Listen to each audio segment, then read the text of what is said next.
We will discuss today distance traveled in nth second of uniformly accelerated motion. Here what we are going to do, suppose एक object अगर travel करता है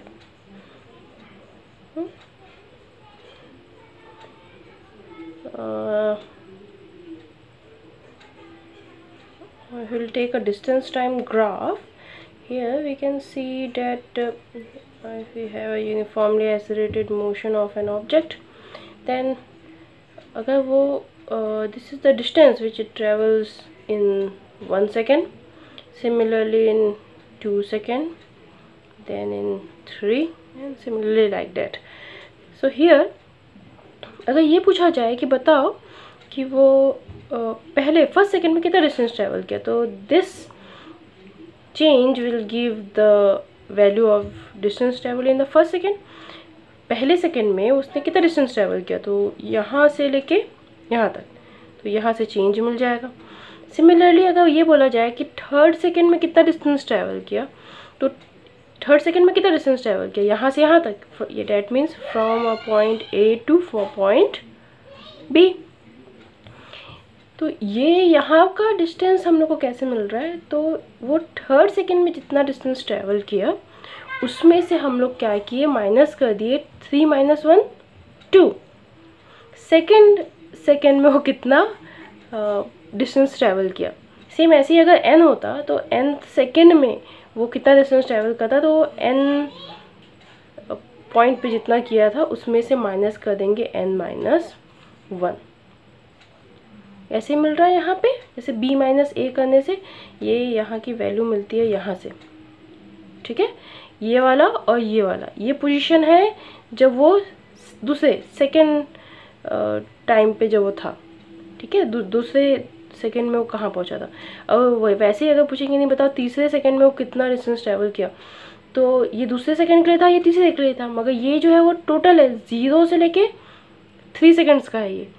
but अगर मैं पूछूं कि सिर्फ बताओ 2 से 3 तक, यानी कि तीसरे सेकंड में ही वो कितना डिस्टेंस ट्रैवल किया, तो वो क्या होगा, इन दोनों का डिफरेंस, यानी कि यहाँ से यहाँ तक की वैल्यू. तो इसको फाइंड करने के लिए क्या करते हैं, जो फॉर्मूला है उसमें पुटअप करेंगे, जो डिस्टेंस होगा, distance travel in the nth second will be distance travel in the nth second minus distance travel in the n - 1 second. From equation of motion we know, second equation of motion, s distance will be given by ut plus half at square. From here sn, if अगर nth second की बात करें, nth second में कितना distance travel किया, तो it will be sn equals to un plus 1/2 a n square. Just T की जगह पे हम लोग को n पुटअप करना है. सिमिलरली एस n - 1 सेकेंड में कितना डिस्टेंस ट्रैवल होगा, u n - 1 plus half a and here also n - 1 square.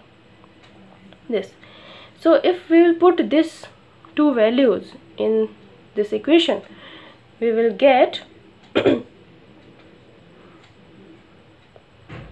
dn equals to, substituting both the values and solving, at last we will get a value which will be equals to u plus a upon 2 2n - 1. So this will be the expression required which gives the distance traveled in the nth second. Putting all the values you will get the distance travel in the nth second. यानी कि एक particular एक ही second में कौन से number का second हो सकता है, वो हो सकता है कि 10वें सेकेंड में वो कितना डिस्टेंस ट्रैवल किया, हो सकता है कि वो 5वें सेकेंड में कितना डिस्टेंस ट्रैवल किया. अगर ऐसा पूछा जाए तो उस एक पर्टिकुलर सेकेंड में वो कितना डिस्टेंस ट्रैवल किया है, तो वो यहाँ इस फॉर्मूले में पुटअप करके निकाल सकते हैं. ये you know what is this, initial velocity, acceleration and n is the time. जैसे अगर मान लो पूछा जाता है कि फॉर एग्जांपल अगर पूछें कि अगर कोई एक पार्टिकल है जो ट्रैवल कर रहा है एक पर्टिकुलर एक्सेलरेशन से, इनिशियल उसकी वेलोसिटी इतनी थी, और उसके बाद एक्सेलरेशन पता है, u पता है, उसके बाद अगर पूछे कि बताओ वो 7th सेकेंड में कितना डिस्टेंस ट्रैवल करेगा, तो we will just put the value of u, a and n, we will get the desired required distance. Few things we should remember, that velocity is given by dx upon dt of the distance, and acceleration is given by d upon d by dt of velocity. That means acceleration can be written as d upon dt of velocity. What is velocity here? Dx upon dt, or which can be written as d square upon dt square of x.